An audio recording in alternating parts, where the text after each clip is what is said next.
नमस्कार, मी अनुराधा तांबोळकर. अनुराधा चॅनलमध्ये तुमचं खूप खूप स्वागत आहे.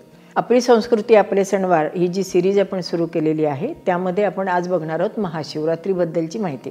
महाशिवरात्री ही माघ वद्य चतुर्दशीला येते आणि या दिवशी शिवाची आराधना केली जाते. महाशिवरात्रीचा हा खूप मोठा उपास असतो.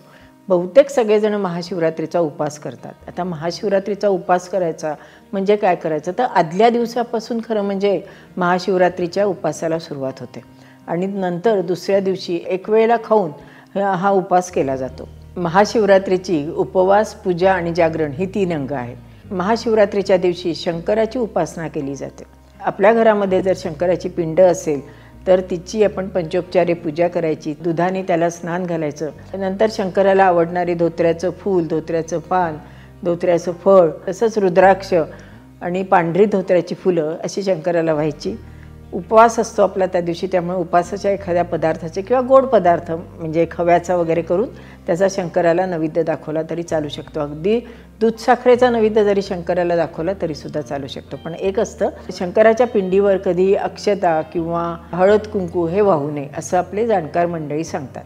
काही ठिकाणी तांदूळाच्या पिठाचे 26 दिवे करून त्याने शंकराची आरती केली जाते. अशा तऱ्हेने महाशिवरात्रीच्या दिवशी शंकराची उपासना केली जाते. त्या दिवशी आपण शिवलीलामृत वाचू शकतो. शंकराची आरती तर आपल्याला सगळ्यांना माहितीच आहे, तीही करू शकतो. आणि दिवसभर ओम नमः शिवाय या मंत्राचा जर आपण जप केला तर त्याचे फळ आपल्याला नक्कीच मिळते. आपण नेहमी ज्यावेळेला शिवपिंडीची आपण पूजा करतो त्यावेळेला थंड पाणी, नंतर पंचामृत किंवा दूध यांनी पूजा केली जाते. तसंच या दिवशी आपण शंकराच्या देवळामध्ये जाऊन शंकराचं दर्शन घेऊ शकतो. फक्त एक मात्र लक्षात ठेवायचं की शंकराच्या देवळामध्ये ज्यावेळेला आपण शंकराला प्रदक्षिणा घालतो त्यावेळेला ती पूर्ण प्रदक्षिणा न घालता ती अर्धचंद्राकृती प्रदक्षिणा घालावी आणि दिवसभर ओम नमः शिवाय या मंत्राचा आपण जप करू शकतो.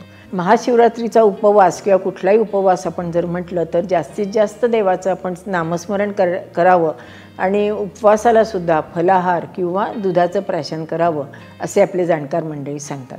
तुम्ही याच पद्धतीने महाशिवरात्री साजरी करा आणि तुम्हालाही महाशिवरात्रीच्या खूप खूप शुभेच्छा. धन्यवाद.